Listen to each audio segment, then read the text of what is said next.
The golden age of professional bands might evoke for some the small town bandstand with the Sunday concerts and picnics on the lawn.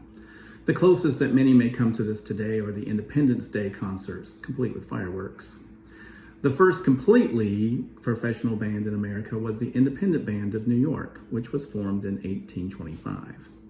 Two of the members of this band were recent immigrants from the British Isles, a trombone player named Thomas Dodworth and his son Alan, who played piccolo and often soloed with the Independent Band. With the rise of all brass bands in the 1830s, the Independent Band was eventually dissolved, but Alan Dodworth formed the National Band as a brass band with about half the members of the Independent Band, which would be renamed the Dodworth Band in 1836. It was customary for some bands of the day to be under contract with a military regiment. Their contract with the 71st Regiment Band of New York had them playing at the first major fighting of the Civil War, the First Battle of Bull Run, also known as First Manassas. After the war, Harvey Dodworth led the band in some of the first concerts in Central Park.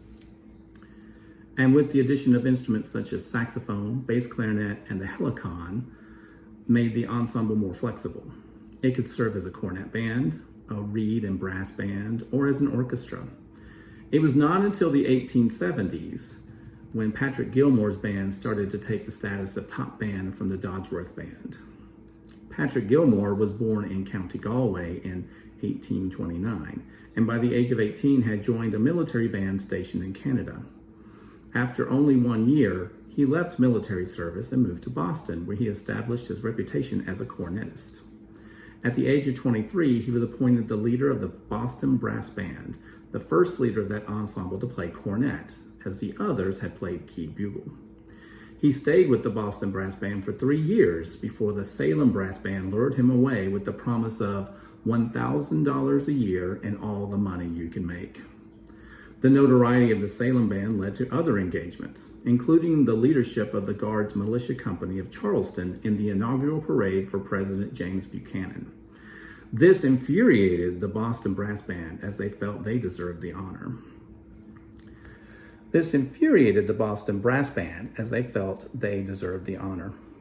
Just before Gilmore marched in the inaugural parade, the great keyed bugle versus cornet competition pitted Gilmore against Ned Kendall, the greatest keyed bugle player of all New England. At a concert with the Salem Brass Band, with Kendall as soloist, the second half of the program featured Kendall playing the Wood Up Quick Step by John Holloway, a famous bugle feature. After Kendall finished playing, the piece was played again, this time with Gilmore on cornet.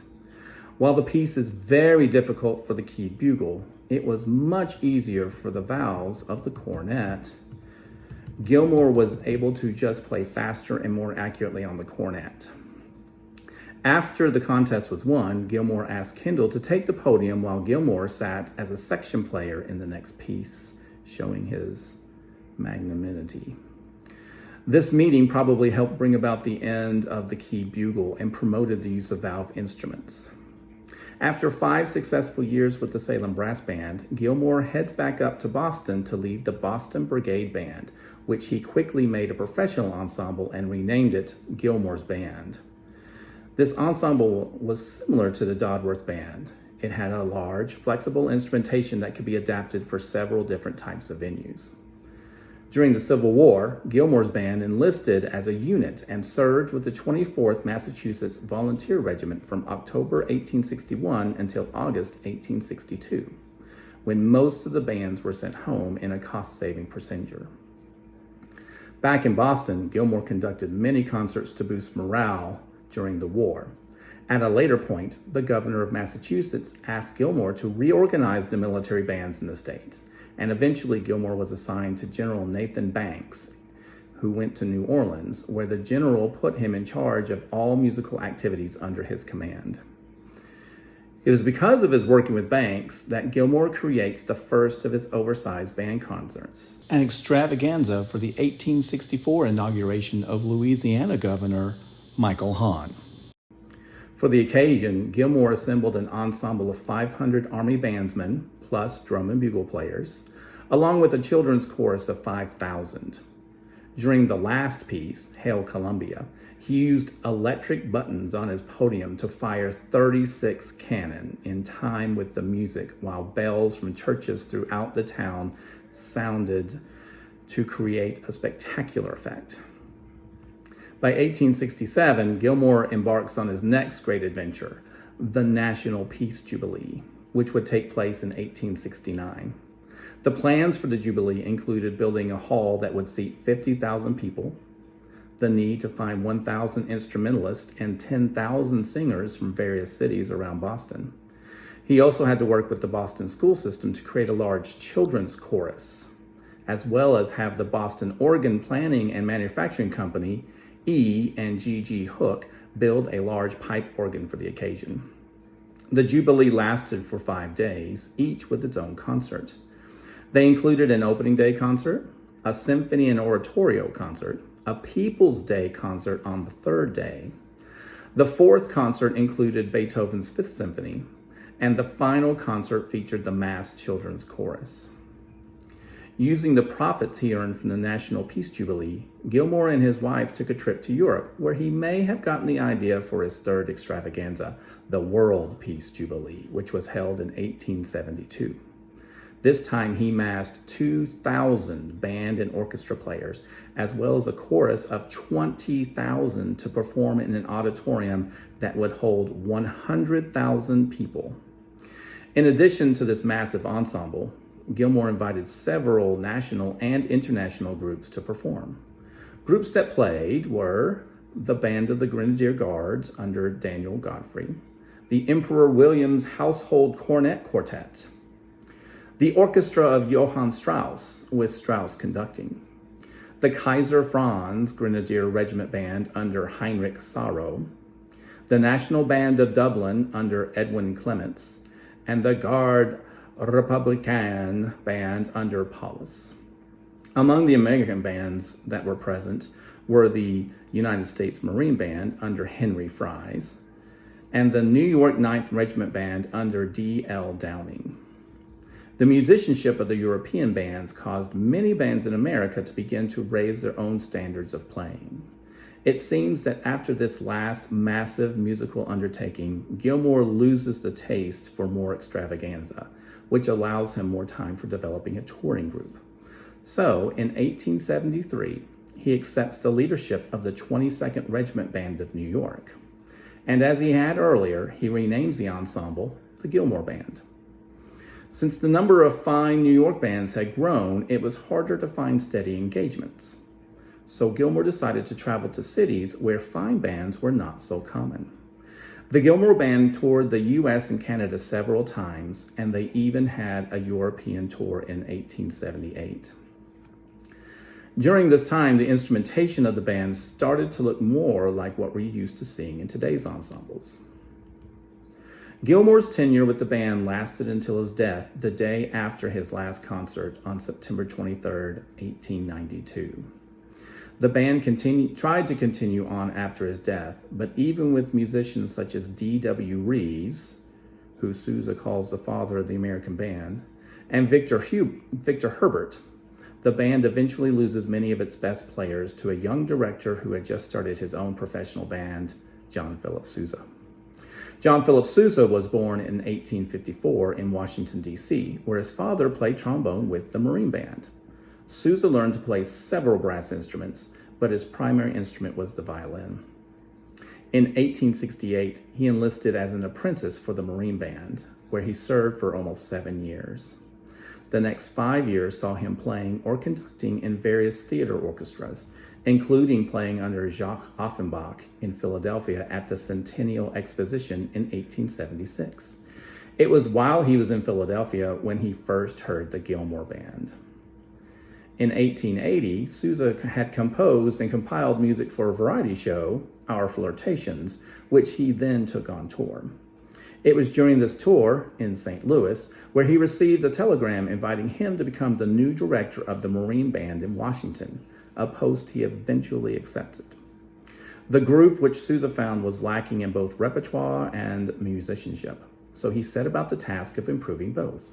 He ordered music from Europe to match the musical taste of the day.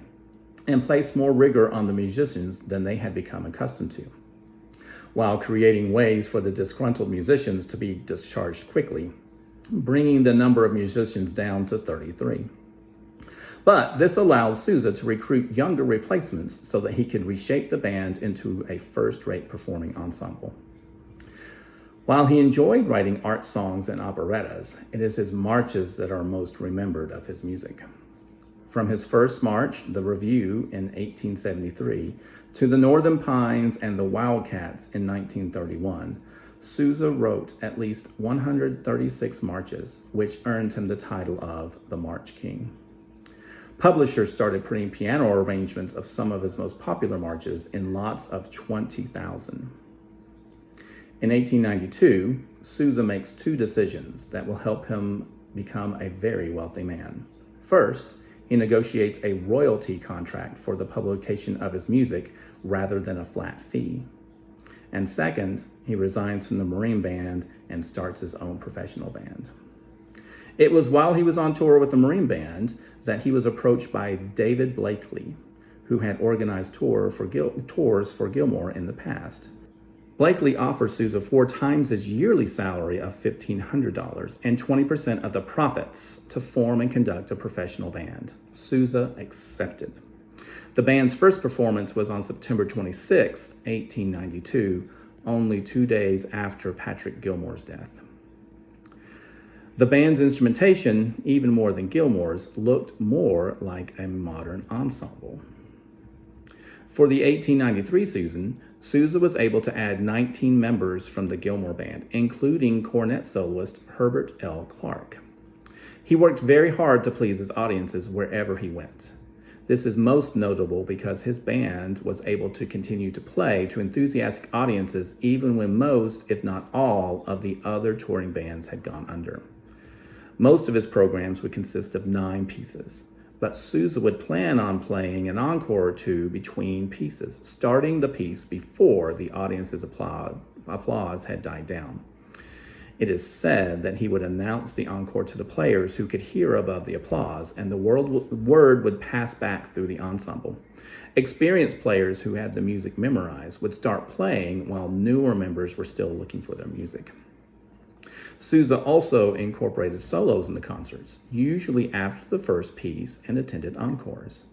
Noted soloists include Herbert L. Clark and Frank Simon on cornet, J.J. Perfetto and Simone Mantia on euphonium, and Arthur Pryor on trombone. He also would add women soloists, sopranos, harpists, and violinists for a touch of elegance.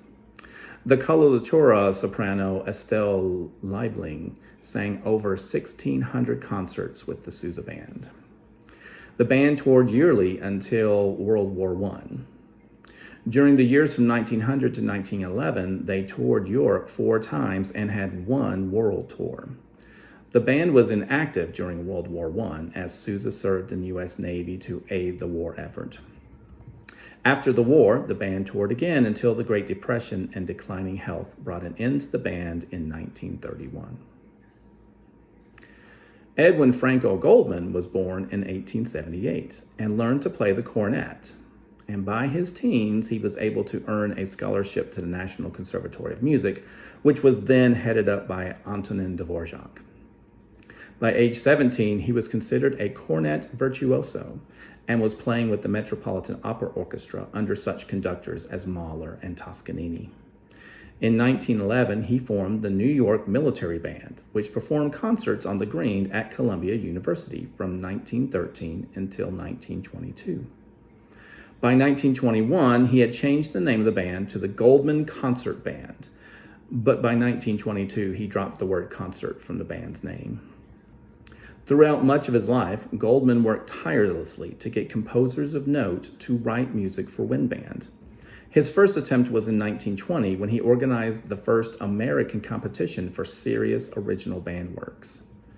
Goldman secured Percy Grainger and Victor Herbert as judges, and they awarded the $500 prize to Carl Busch for his work, A Chant from the Great Plains.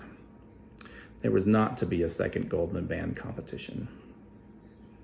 But in 1940, Goldman was able to get Aaron Copland to write a band version of his orchestra piece, An Outdoor Overture, which was originally written for the New York City High School of Music and Art in 1938.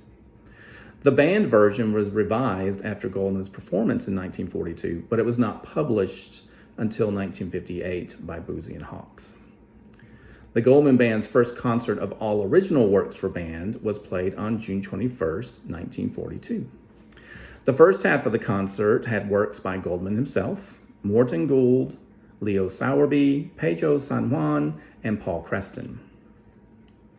The second half seemed more grounded by the early wind band composers of the 20th century, Holst, Granger, and Vaughan Williams. But they were joined by William Schumann, Henry Cowell, another piece by E.F. Goldman, and one by Richard Franco Goldman, Edwin's son.